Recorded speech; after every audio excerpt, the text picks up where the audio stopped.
I came back home after a hard day at the office and didn't see my wife. "Jane," I called out as I climbed the stairs, "I'm home." "I'll be right down, Tarzan," she replied. It was our little joke. We had met at a costume party where I was dressed as Tarzan. We nearly collided, and I said, "Excuse me, You're Tarzan," she interrupted, poking my chest, "and I'm Jane." She pointed to her delightful neckline, laughing. It turned out her name really was Jane, and since then, we were Tarzan and Jane. We had been married for what seemed like 5 happy years, and I opened a beer, sat on the couch, and turned on the 6 o'clock news. The headlines finished showing when Jane came down the stairs. My eyes almost popped out of their sockets.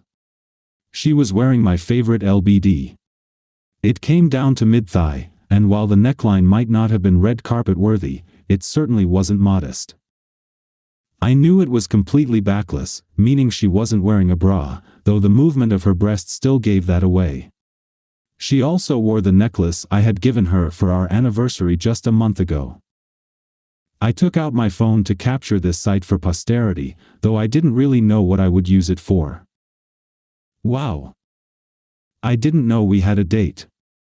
Let me freshen up and change. By the way, where are we going? We're not going anywhere. Robert Cohen invited me to dinner and dancing tonight. I'll probably be late, so don't wait up for me. Bob Cohen, the smooth operator who got banned from all company parties for messing around with too many married women? He's not like that. It was just one troubled bitch with a jealous husband causing all the trouble. Well, there's one jealous husband here too, who says I won't allow you to meet him. I don't belong to you, she said, heading towards the door. Maybe you don't belong to me, but when we took our vows, we gave ourselves to each other. That means something to me. I thought it meant something to you too. Oh, don't be so medieval. It's the 21st century, nobody believes in that crap anymore. Well, it's a pity you didn't tell me that earlier so we could get divorced and date whoever we want. Divorce? Oh, come on, she laughed, tossing her head back. Following her to the door, I grabbed an old friend from the wardrobe as a Lexus pulled up onto the driveway. Here comes Robert. Order yourself a pizza or something. She walked out the door. Jane, I said, and as she turned, I ripped her dress off, leaving her standing there in just tight black panties and heels. She froze for a moment, then ran back into the house. I headed towards the Lexus, tapping a Louisville Slugger against my left palm, and Cohen reversed, burning rubber as he sped away. Nodding to the neighbors who enjoyed Jane's free show, I returned to the house, putting the bat back in the closet. I grabbed a fresh beer, as the first had warmed up, and sat back down, waiting for the fireworks. I didn't have to wait long before Jane stormed downstairs in a robe, furious. I couldn't keep up with her ranting and raving. Like Paul Simon said, I heard words I'd never heard in the Bible. I just sat there until she calmed down. What were you thinking? What were you hoping for? I asked. I don't know. Our life has become so routine that we never seem to have fun like we used to. How did it come to this? Why am I only hearing about this now? Not to mention the last few times I tried to get you to do something different, you were too busy, or not interested, or it was gross. Even if you could somehow justify cheating, why humiliate me by trying to publicly humiliate me? Because I didn't want to deceive you, I thought if I told you, it wouldn't be cheating. That's the most absurd thing I've ever heard. Having sex with someone else without my permission, that's definitely cheating. Maybe you'll give permission? She said, looking at me hopefully. You've really lost your mind. I need to get out of here before I say or do something that one of us or both of us will regret. I grabbed the keys and bolted out of there before she could get up from her chair. I did what any other manly man would do in this situation. I went to my favorite bar to drown my sorrows in my beer. "What's wrong, John?" Sam said, placing another bottle in front of me. "You look like you've lost your best friend." "Maybe you're not far off, Sam. When I came home tonight, Jane was dressed to kill and told me she's going out with this guy from work and that I shouldn't wait for her. You definitely told her no, didn't you?" "Of course I did. What do you take me for?" I was just about to wipe that stupid grin off his face when he said, "Just messing with you, dude." "So what happened next?" "Oh, she started spouting all the usual nonsense about how I don't own her, that fidelity is medieval. I take it you didn't buy into that?" Ding, ding, ding, ding. Got it in one. Right at that moment, that idiot pulled into the driveway, and Jane headed for the door. "What are you saying? What did you do?" I grabbed a persuasive tool from the closet, followed her, and ripped her dress off right there on the street. She froze for a moment, then realized all the neighbors could see her in just her panties, and ran back into the house. I went to the car with my Louisville Slugger, and the guy took off. "Looks like a win for you. So, what brought you to my humble establishment?" The victory was short-lived. I was sipping on a beer when she came downstairs, furious as a bear. After she calmed down a bit, she started babbling again. Our sex life was routine, she said, so it wouldn't be cheating since she didn't do it behind my back, if I gave her permission. Sam was speechless. That's when I had to get out of there, and here I am. Sam opened a couple more cold bottles, we clinked them and drank. I had another before deciding it was better to stop before risking a DUI. "Good night and good luck, John." "Thanks, Sam, I think I'll need it." When I got home, Jane was already in bed. I did my evening routine, put on my pajama pants, and lay down, turning my back to Jane. As I drifted off, I thought I heard her quiet sobbing, but I ignored it. When I went downstairs, Jane was already up and making breakfast. Breakfast passed peacefully until we finished cleaning up, and Jane started again. "John, why can't you see that times have changed? No one expects to spend their entire life with just one person." "Well, I don't think I'm alone. As for being with one person all my life, neither of us was a virgin, we dated other people. You know that's not what I mean. Back then, we were just kids, barely understanding where things were going. Now we have more experience, more opportunities to compare. I don't need to compare anything. I did plenty of comparing before I asked you to marry me, and I asked you because I knew you were the one I wanted to spend my life with. When you said yes, you said you felt the same. Were you lying?" "No, but..." "But what? Have you changed your mind? If so, maybe we should get divorced." "I don't want a divorce." "Well, you can't have it both ways. If you don't want a divorce, then you'll have to forget about this nonsense." Lowering her gaze, she said, "I don't want a divorce." "Then it's settled," I said, though I wasn't sure about it. Even though Jane insisted she had dismissed thoughts of another man, I found it hard to believe her. I worried every time she came home later than expected, especially if she didn't call in advance. I suspected she might still want to have a lover, but this time behind my back, and I began to try to check up on her. No, I didn't hire a private detective, bug her phone, or install GPS on her car. I just started dropping by her work for lunch on random days and calling her at unexpected times. I felt the tension building between us, and I'm sure she felt it too. It even affected our lovemaking. It became less spontaneous, more cautious, lacking the passion we once had. Finally, I snapped. "Jane, I want a divorce." She was stunned. But I thought we were okay." Really? Do you think we're okay, that we're anywhere near where we used to be when everything was fine? She looked down and shook her head. Telling our parents was the hardest part. They couldn't understand why we couldn't work things out.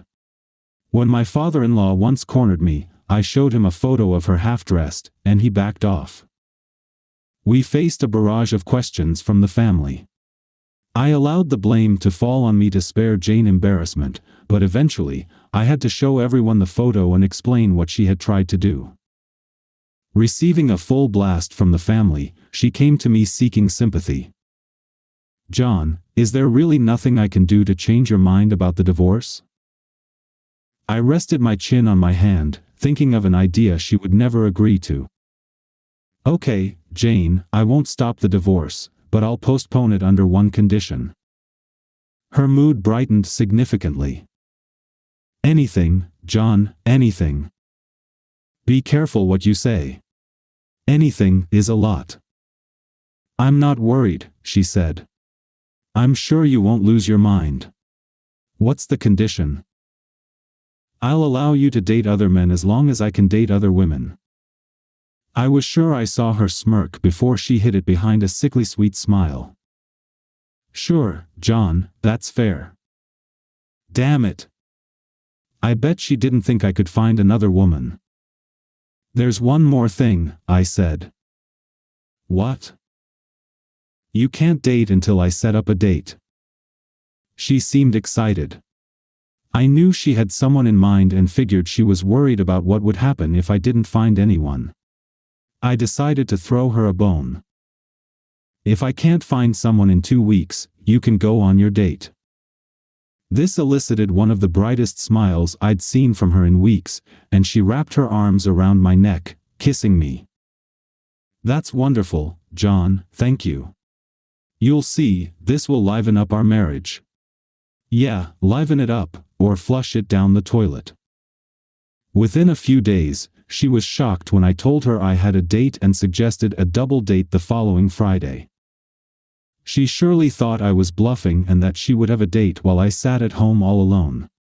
Without Jane's knowledge, I arranged a date that, I hoped, would put an end to this nonsense once and for all.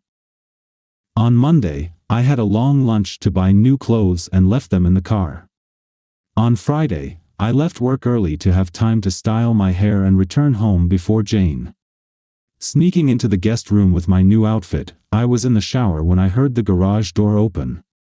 I shaved and brushed my teeth before heading to the bedroom to finish getting ready.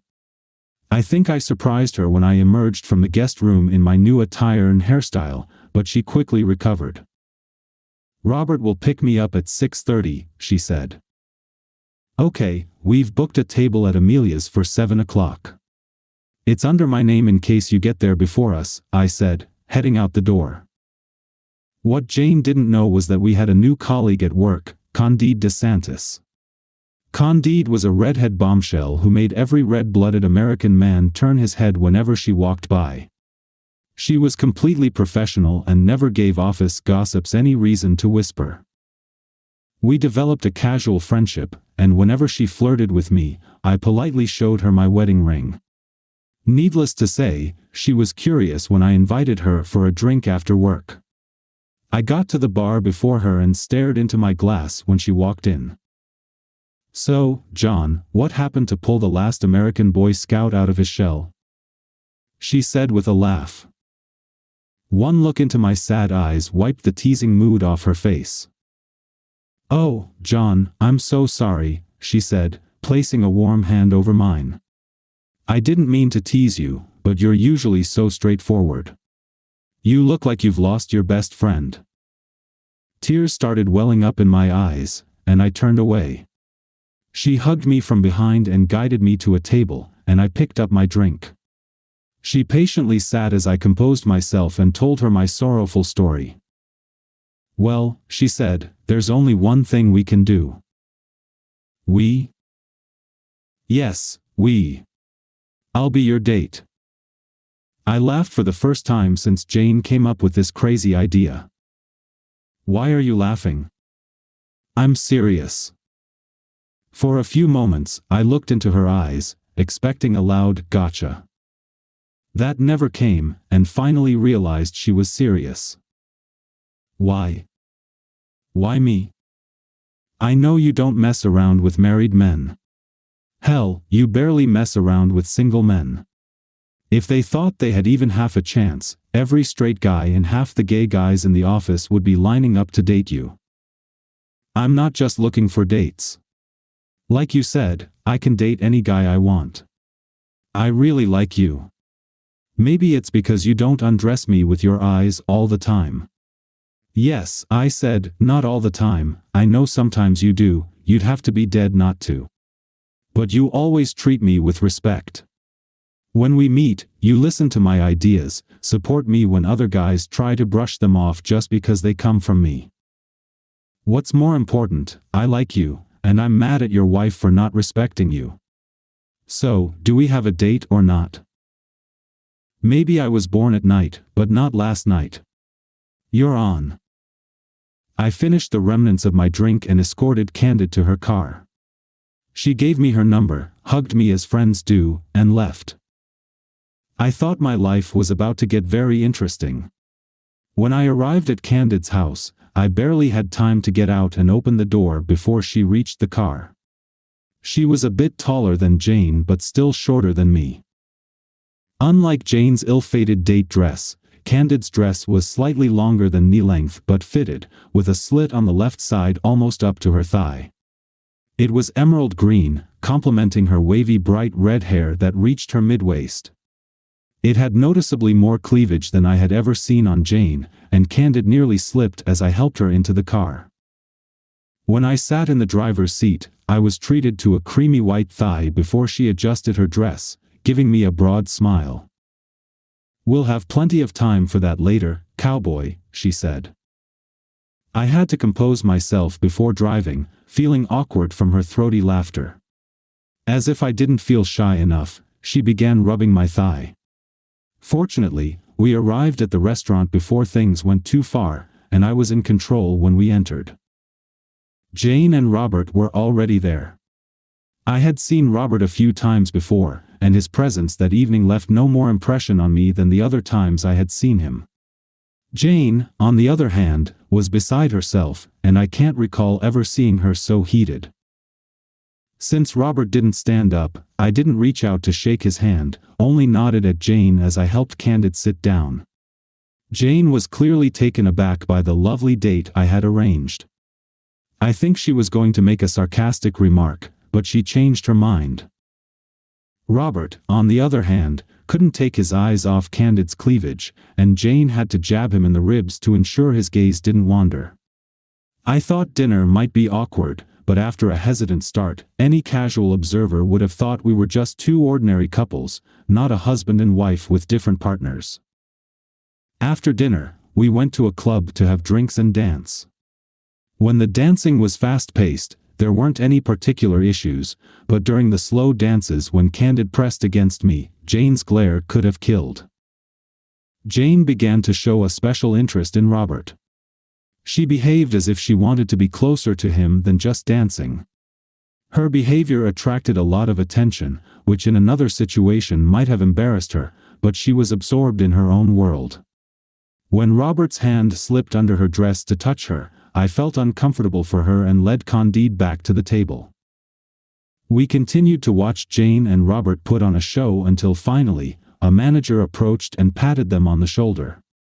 While I obviously didn't hear what they were saying, they were apparently asked to leave because Jane ran to the table in tears, grabbed her wrap, and left the club, with Robert quickly following her footsteps. "Well, you certainly know how to have a good time with a girl," Candid giggled. I could only laugh, and we returned to the dance floor. When we were ready to leave, I approached the manager. "I would like to apologize for our companions," I said. "Please don't misunderstand, sir. You see, that was my wife, or I should say, soon-to-be ex-wife, and I think she was a little jealous of my date." The manager looked a bit puzzled, then glanced at Candid from head to toe. "Understood, sir," he said with a smile. Please come back anytime, he added, returning to his duties. I escorted Candid to her apartment and walked her to the door. When I leaned in to give her a friendly goodnight kiss, she surprised me by pulling me in for a passionate kiss. "Wanna come in for a nightcap?" she asked. For some reason, it seemed to me that she had something more on her mind than just a nightcap, but who am I to argue? The nightcap was forgotten as soon as the door closed, when she pushed me onto the couch and straddled my knees. The slit in her dress opened wide, giving me a teasing view of lace panties. I spent the night with Candid. We took a shower separately, and while she finished up, I prepared breakfast for her. "Wow," she said, "great lover and cooks too. I might just have to keep you around." "About that," I said as we sat down at the table. "I really like you, and last night was absolutely the best sex I've ever had in my life, but I need to sort things out in my marriage, and even if we divorce, I don't know how soon I'll be ready for another relationship." "Don't worry, John, I was just teasing you.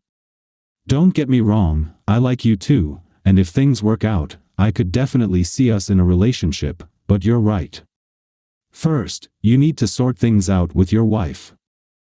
We finished eating, just chatting about trivial things, until I decided I should go home and see if there was anything salvageable from our marriage.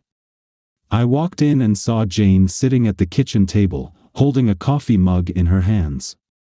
She looked at me with red, teary eyes. One look at my satisfied face brought on a fresh wave of tears from her.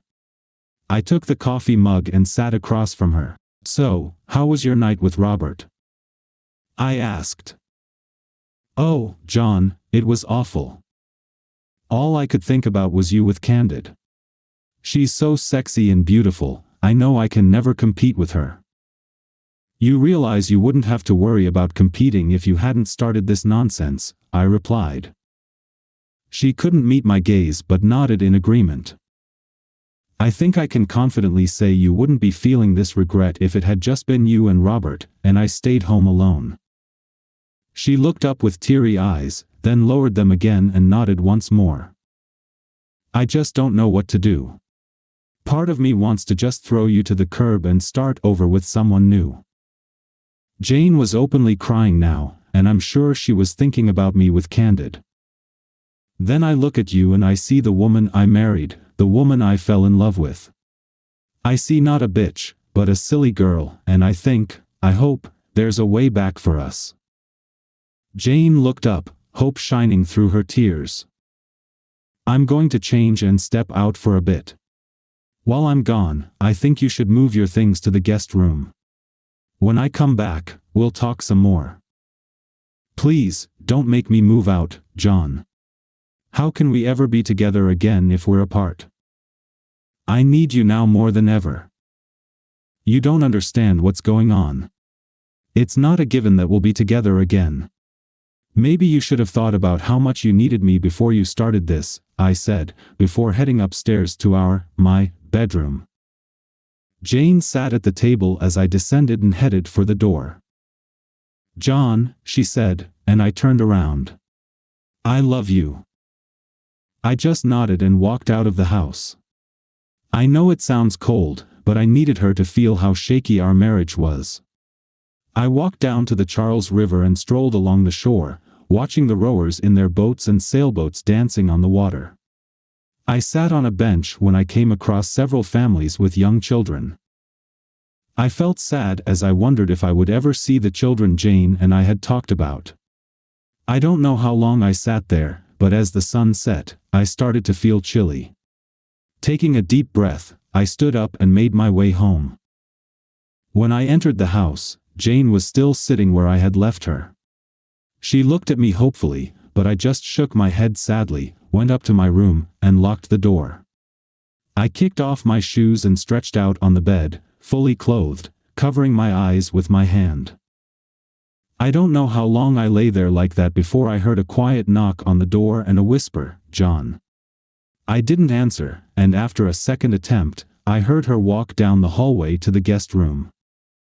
Making sure she had gone to sleep, I quickly took a shower and fell into a restless sleep.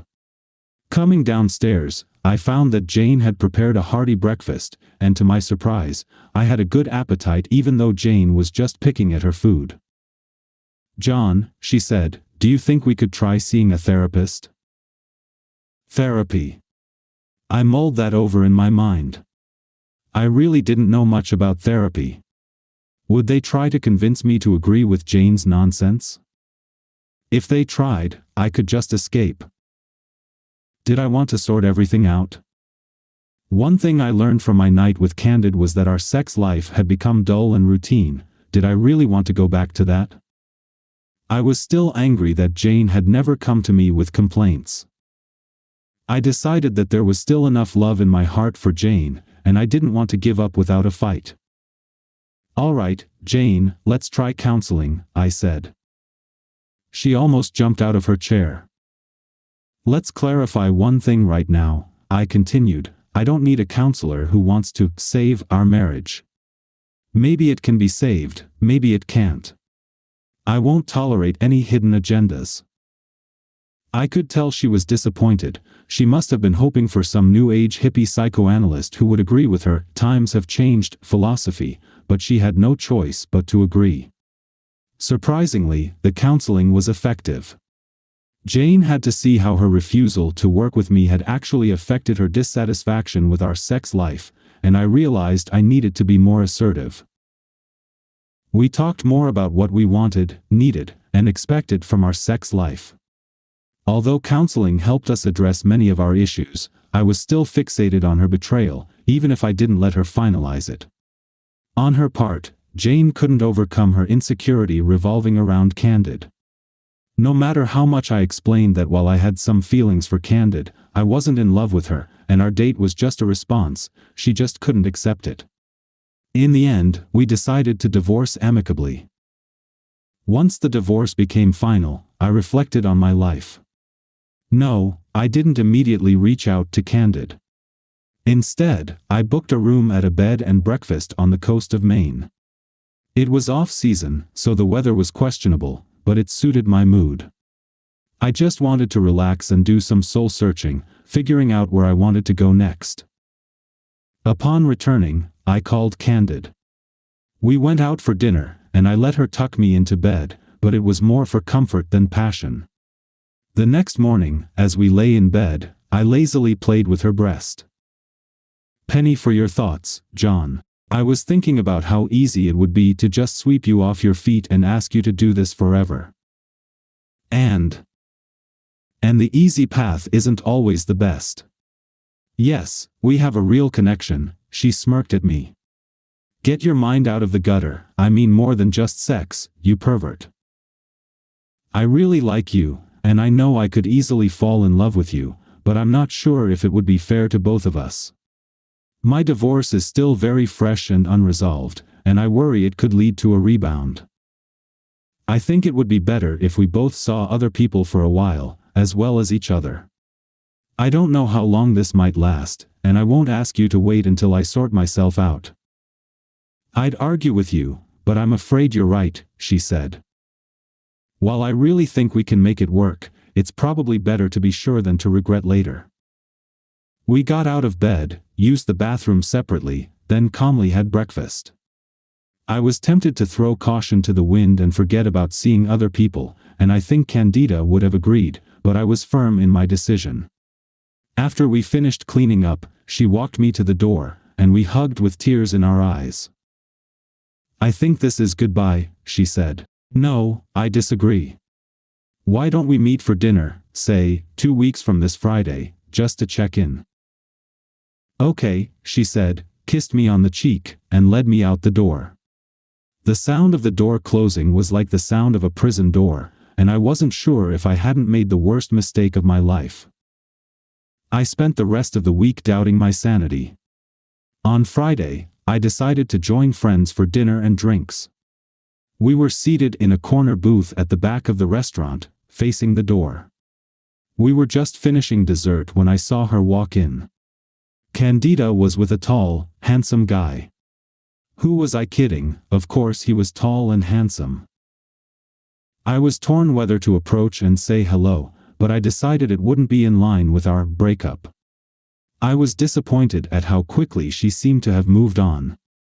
You might call me a coward because I waited until she went to the restroom before throwing some cash on the table and quickly wishing my friends good night. I was angry at her for not waiting long to get back into the game, and even angrier at myself. This was what we both agreed on. One thing was for sure, I was going to set up a date. I flattered myself with the hope that I was a decent catch, and I had no trouble arranging a date for the following Friday evening. Her name was Cheryl Thompson. She worked as a secretary for one of my clients, and in the past, we had exchanged innocent flirting. She knew I was married, but readily agreed when I hinted that I was divorced. I always thought Cheryl was business attractive, but I wasn't prepared for the vision that greeted me at her door, and I think my surprise was obvious. "I think I'm pretty well prepared," she said. "That's an understatement. Do you look like you're ready to go?" "Yeah, just let me grab my coat." I helped her slip on her coat and we set off. Dinner was filled with the usual first date chatter, except for conversations about my divorce. She was shocked by Jane's actions. Over coffee and dessert, I decided to lay my cards on the table. "Cheryl, I don't want to deceive you. Before my divorce, I got involved with someone, and after my divorce, we became quite serious. We were both concerned about how quickly we were moving and the risks of rebounding, so we decided to date other people for a while. I don't want you to think I'm just using you as a filler or something like that. I'm completely open to whatever may come out of this, wherever it may lead." Her laughter had a charming ring to it. "John, this is just our first date. I'm not expecting any commitments, but I appreciate your honesty. Like you said, let's just play it by ear and see where it goes." With that awkwardness behind us, we embarked on a very pleasant date that ended with a warm kiss on the lips and plans for another Saturday. Meanwhile, on Friday, I had a dinner date with Candid, and I had no idea how it was going to unfold. I took her hands, and she looked as beautiful as ever. We chatted effortlessly on our way to the restaurant, but once we placed our orders with the waiter, she turned serious. "You know, I saw you." I just raised an eyebrow. "I was at dinner and saw you with your friends. I was going to come over and say hello, but when I came out of the restroom, you were already gone." I was a bit embarrassed. "I know we agreed to see other people, but seeing you with another man so soon, well, I guess I was a little jealous."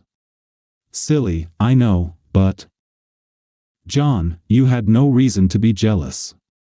Stefan was an old friend of mine whom I hadn't seen in a long time, and when he called, I took advantage of our break to accept his dinner invitation. I'm sorry if it upset you." "No need to apologize, any upset was in my own head. Actually, it inspired me to get off my butt and ask someone out. We had dinner last week." Now it was her turn to raise an eyebrow. "Should I be jealous?" she asked with a smile. "Oh, I don't think so, though we do have another date tomorrow evening. We both agree there are no commitments, just two people getting together to have a good time." "That's sweet," she said with a thoughtful smile. "You deserve to have a good time." Further awkward conversation was saved by the arrival of our meals, and the conversation turned to more pleasant topics. "Want to go dancing?"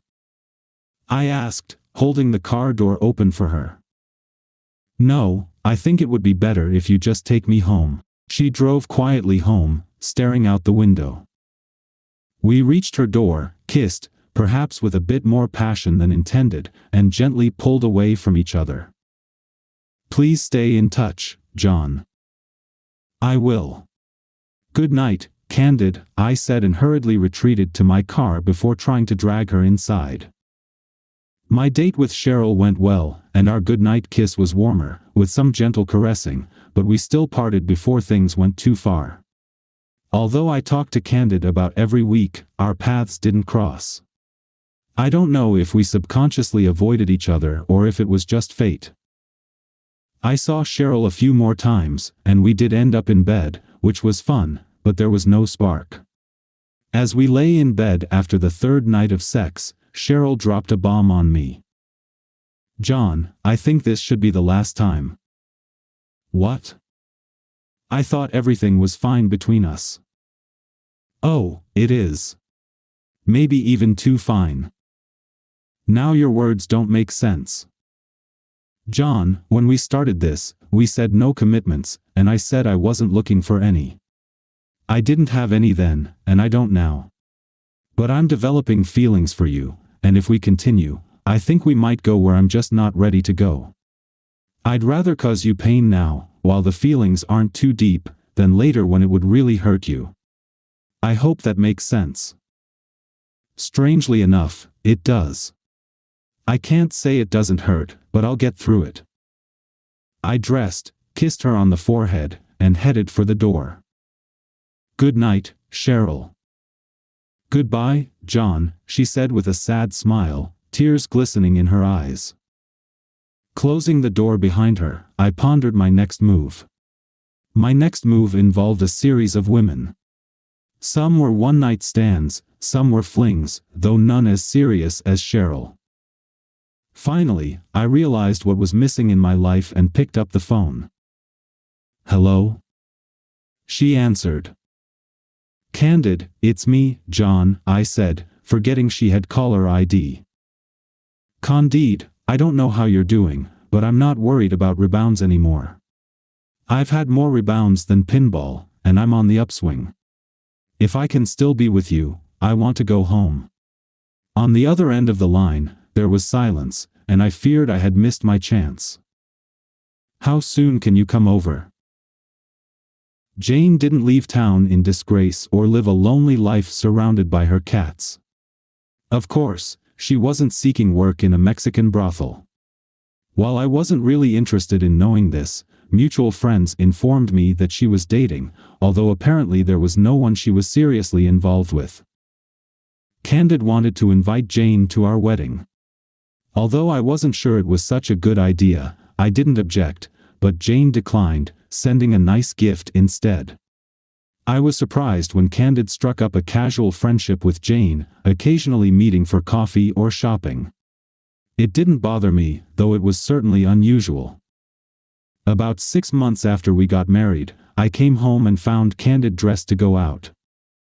"Oh," I thought to myself, "here we go again." Fortunately, my concerns turned out to be unfounded. "Go change, we're meeting Jane at Amelia's for dinner." "Listen, I know you two have become quite friendly, but don't you think this is a bit much?" "Don't worry, darling, my madness has a method to it." I knew better than to argue with her when she had an idea in her head, so I just shrugged and went to change. Jane was already waiting at the venue, and to call the situation awkward would be an understatement. Candid and Jane exchanged cheek kisses in greeting, as all women do, while I stood there feeling awkward. None of us seemed to know what to do next, then Jane spoke up. "John, nice to see you, you look good." "Thanks, Jane, you look great too." We were spared from even greater awkwardness when we were escorted to our table. Candid paused briefly, saying something to the person behind the counter. "What does all this mean?" I asked when she caught up with us. "You have nothing to worry about, dear," she said. Now every husband knows that when his wife says nothing, it means something, and he should be concerned. But again, I could do nothing but play along and hope for the best. Jane sat to my right, and Candid sat opposite, and before we could even order drinks, the owner approached with Stefan. Candid stood up, warmly hugged him, and seated him to my left, opposite Jane, revealing her cunning plan. While I felt relieved that my worst fears were unfounded, this evening truly had the makings of a disaster. Fortunately, Jane and Stefan seemed to get along, conversation flowed smoothly throughout dinner, and apparently, we were like 4 old friends. Too soon, it seemed, it was time to leave. Stefan and I split the bill, and as Candid and I left, Jane and Stefan decided to continue the evening at the restaurant's bar. Candid was so confident, but I couldn't be angry. Although perhaps not for long, they clearly started off on a good note. I assuaged my guilt for underestimating her by giving her a sensual massage, before making gentle love to her. We maintained cordial but distant relations with Jane and Stefan. We rarely interacted as couples, though we often met in groups. Apparently, they have a stable relationship, and Jane seems to no longer need to liven things up. We wish them all the best. Candid and I couldn't be happier, although the baby's kicking really wakes her up at night. Thank you for being with us and listening until the end. If you found it interesting, please subscribe, give us a like, and leave your comments. And we'll see you on the Cheating Secrets channel.